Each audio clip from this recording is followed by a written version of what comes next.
Happy, happy Halloween, Halloween, Halloween. Happy, happy Halloween, Silver Shamrock. Happy, happy Halloween, Halloween, Halloween. Happy, happy Halloween, Silver Shamrock. It's almost time, kids. The clock is ticking. Be in front of your TV sets for the horror-thon. And remember the big giveaway at 9. Don't miss it. And don't forget to wear your masks. The clock is ticking. It's almost time. Happy, happy Halloween, Halloween, Halloween. Happy, happy Halloween, Silver Shamrock.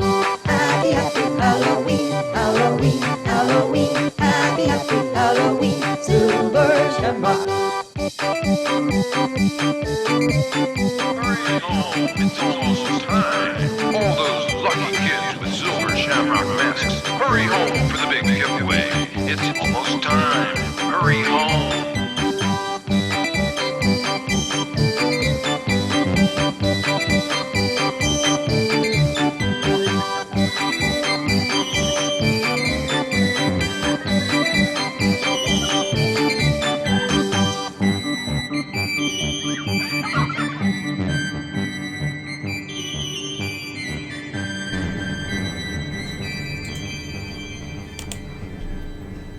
Yes, and don't forget to wear your masks. There's something creepily contemporary in the messaging within Halloween 3's Season of the Witch, along with a good deal of wonderful campiness. There is, of course, the repeated voice from the TV screens, the sinister Silver Shamrock commercial throughout the movie telling kids not to forget to wear their masks. Now, where have we heard that recently? There's the grim nihilistic ending to the movie, Malthusian to the core, of a Celtic witch or druid named Cohen Cochrane. His plan, and that of his leprechaun friends, is to set off the greatest practical joke in history, and with it the utter horrific extermination of children. The witch tells us the world will never be the same after this Halloween. Call it the new normal, a great druidical reset. Halloween 3 is the third installment of the Halloween film series, released in 1982, and the first to be directed by Tommy Lee Wallace. John Carpenter returns, collaborating as producer and on the score, which is unmistakably Carpenter. The idea was to turn the Halloween franchise into an anthology series of unrelated Halloween stories. The idea didn't sell. People wanted Michael Myers and the predictable slasher material. They got what they wanted with Halloween 4, and the anthology idea was abandoned. The movie didn't make much money, but has survived as a cult film.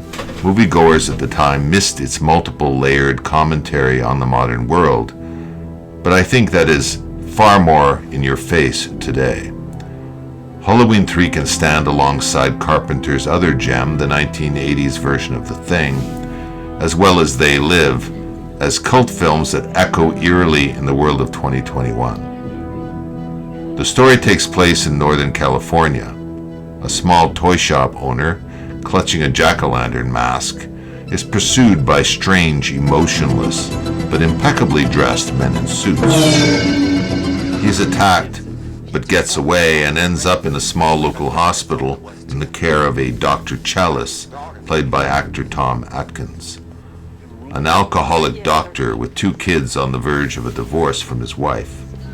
Chalice the doctor stabilizes his new patient, who cries out at one point that they are going to kill us all. He does this when awakened by the Silver Shamrock TV commercial playing in his room, aptly numbered 13. Chalice stabilizes the patient and goes for a nap on the couch in the doctor's lounge.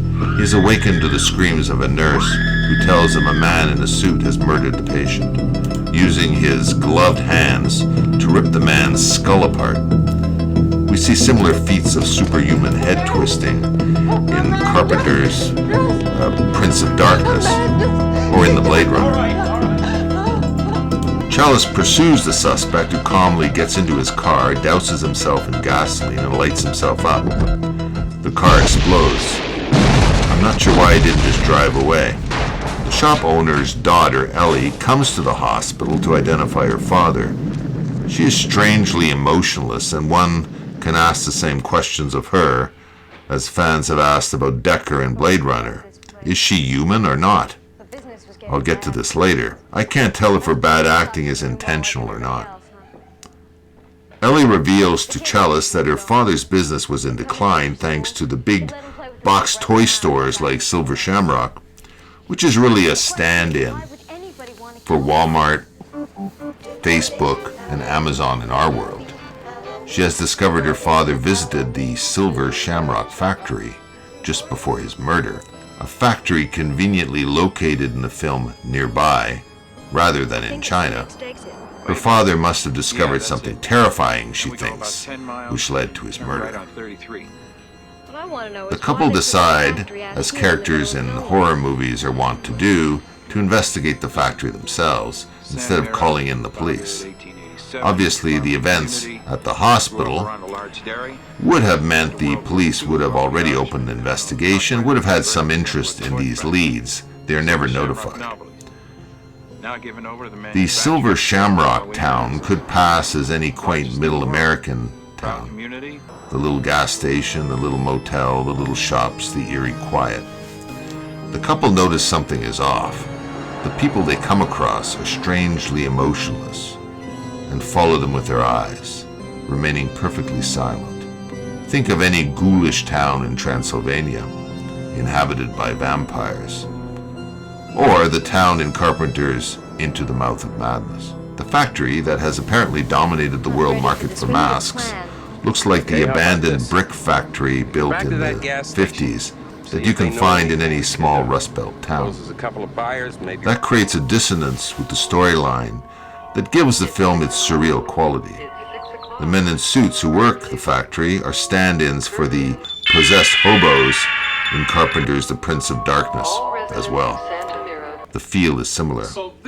Cochrane, we hear, is one of the world's richest men, a true proto-global capitalist. Except in this world of Halloween masks, Ireland is the power center. As we have learned in our era of savior trillionaires, this could mean Cochrane, like a Bezos or a Gates, will have a fixation on transhumanism and artificial intelligence, robotics, esoteric forms of personal entertainment, including space travel and private islands, and the ever-present interest in our children's welfare. Time is ticking to Halloween night. We are reminded by the commercial, 8 more days, 6 more days, 1 more day to Halloween. There is a tip of the hat to The Shining here, in which day 1, day 2 of the story are punctuated in the text on the screen as transition points. Likewise, Halloween 3 tells us it is Wednesday, October 27th, Thursday, October 28th, Sunday, Halloween, October 31st. The holy day of the week in the Christian calendar is masked by the unholy night of Halloween.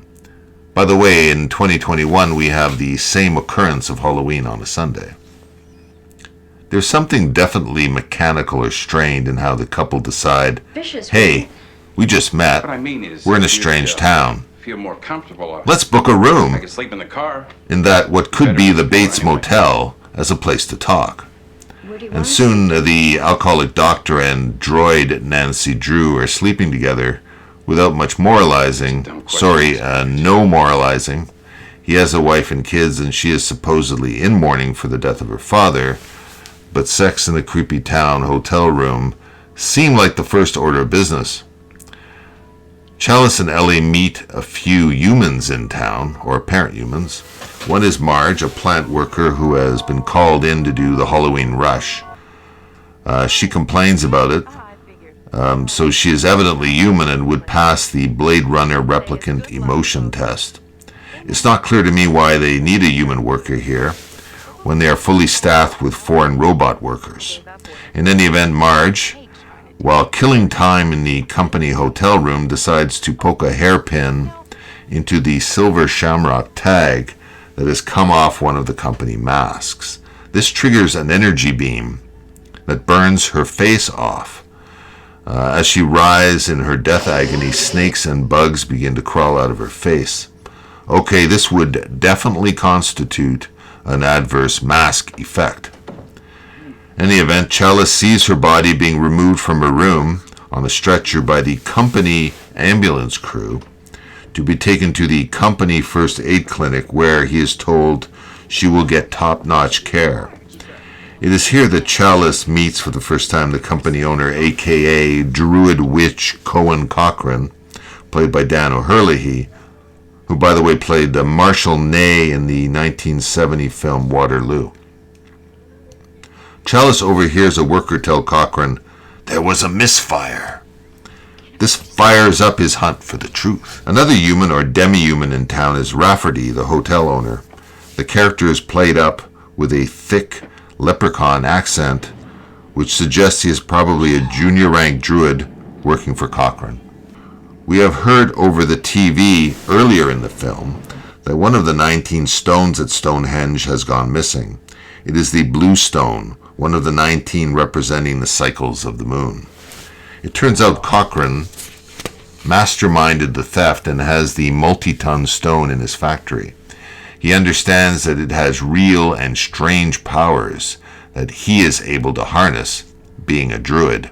Cochran has figured out a way to trigger the magical snake-making death beam with a signal sent in the TV commercial. This is the commercial that he has arranged to be played on TVs across the U.S. on Halloween night. This practical joke will kill, in horrific fashion, any children in front of their TV sets at 9 a.m. when the ad is run. The men in suits, as noted, are in fact androids along the lines of Sebastian's Toys and Blade Runner, or perhaps more like those in the Stepford Wives or Westworld.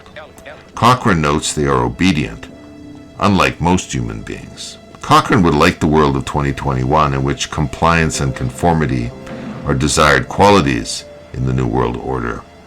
Better a world of foreign robots than troublesome locals. Another theme in the film is global capitalism.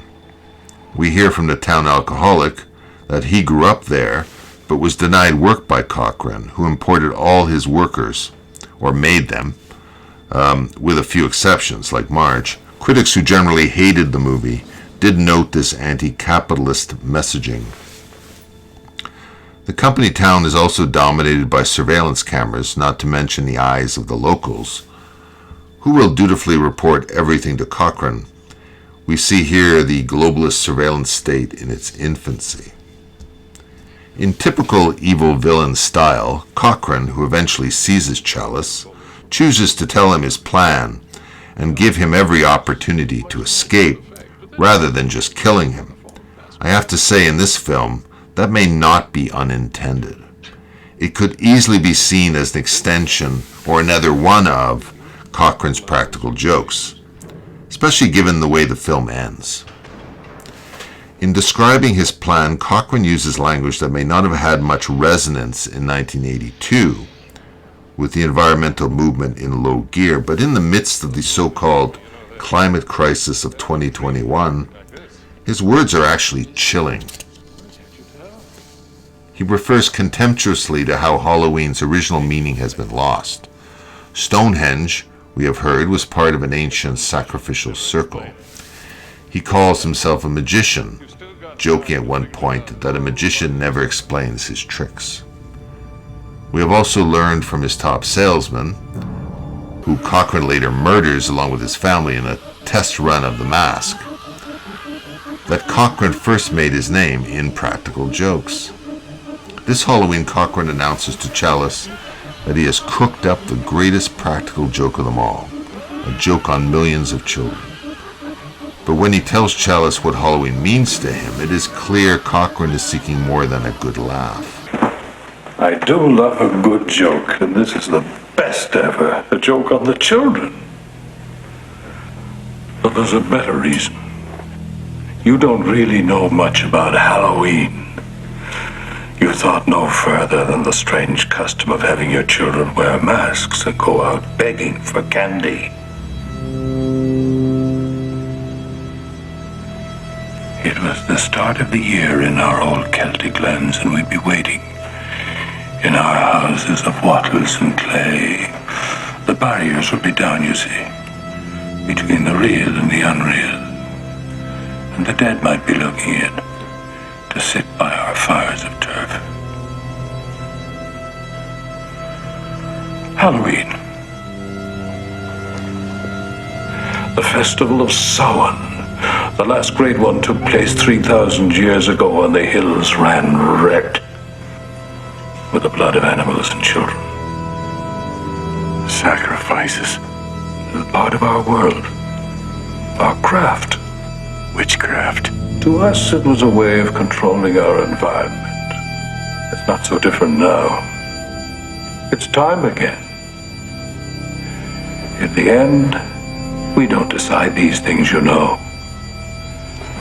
The planets do.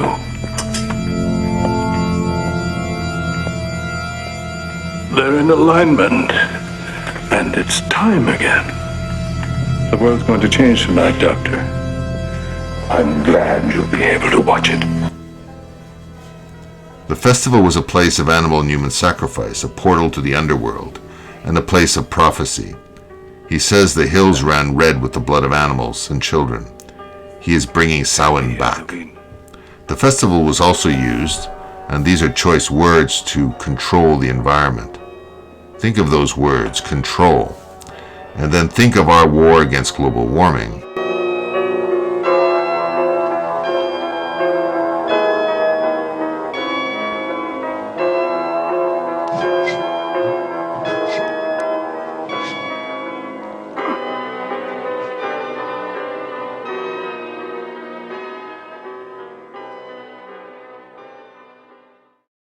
In this sense, Cochrane stands with those who see humans as a virus on the earth. His practical joke is an attempt to end the age of the one God, the age of men, and return to the old pagan worship, with the earth gods in their proper place, with man contrite, appeasing the gods with the sacrifice of animals and children, which will also be a great way to reduce the world's population and keep the globalists happy. When Chalice lights up the plant and Cochrane finds himself in the midst of the explosions and the unleashed Celtic power beams, his reaction is surprising. Not the typical supervillain foiled by the hero reaction. His reaction is quite unique. It would be certainly unique in a Bond film or a typical horror movie. His expression suggests he is not at all surprised. He smiles, he applauds Chalice mockingly, and remains perfectly still and calm as he's vaporized. He moves on, like Merlin, to another of the many worlds. Presumably he is confident the media will transmit the deadly commercial in any event, and burning his factory or killing him won't stop it, and he's right. Chalice frees Ellie, and they flee to find help as time ticks towards 9 p.m. But Ellie turns out to be one of the robots. She was either killed and replaced with a robot likeness after her kidnapping, or perhaps she was always a machine, and this was just another of Cochrane's many practical jokes. The scene of her attacking Chalice is comic, and echoes Michael Myers' refusal to die, with credit to Fatal Attraction. She's not dead yet, but also credits to Ripley's fight with the android science officer in Alien, who continues to attack her in whole and in parts, and with lots of robot goo dripping from their mouths and wounds. In the end, Chalice, by some miracle, gets to a phone at a gas station, manages in a few minutes to get calls in to the TV stations, and by another miracle, 2 TV stations do in fact pull the deadly commercials off the air, just as they are starting. He sounds like a drunk madman, so this was indeed a miracle phone call. However, the film ends with the 3rd TV station continuing to play the ad, and Chalice screaming frantically for it to All stop. skeletons, all jack-o'-lanterns. The third Gather commercial, round it's and still watch. please. Watch Take off the magic third channel, pumpkin. the third channel, it's still Watch. running. Stop it, please, for God's sake, please stop it. There's no more time. You've got to, please, stop it. Stop it now, turn it off. Turn it off. Stop it. Stop it. Stop it. Stop it. Stop it. Stop it. Stop it.